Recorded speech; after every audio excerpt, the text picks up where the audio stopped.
Hello wapendwa, nimekuja kwenu na mada nyingine nzuri nataka tuiongelee siku ya leo.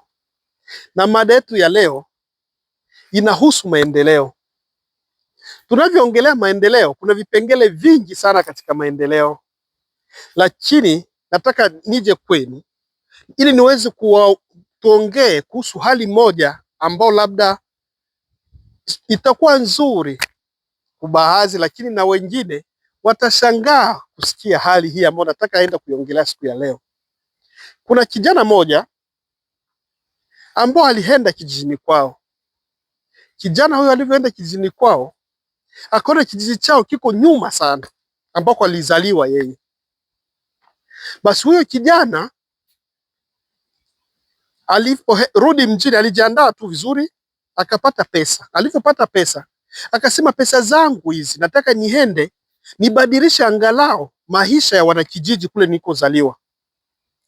Kijana huyo alienda ananunua mashini za kusaga mahindi.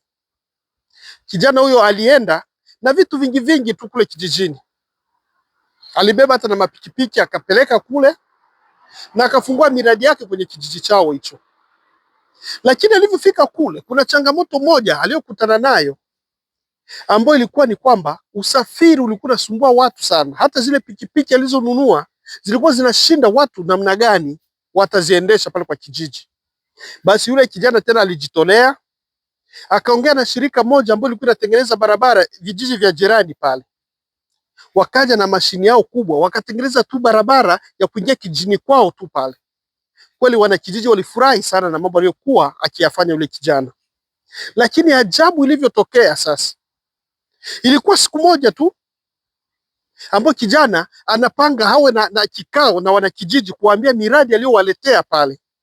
Kijana huyo alipigwa radi. Radi ilivyompiga kijana alifariki papo hapo. Kweli wanakijiji walihuzunika na mpaka baadhi waliamua kuanza kufanya maandamano, lakini haikusaidia. Sasa nimekuja kwako ndugu, mtu anawaletea maendeleo katika kijiji.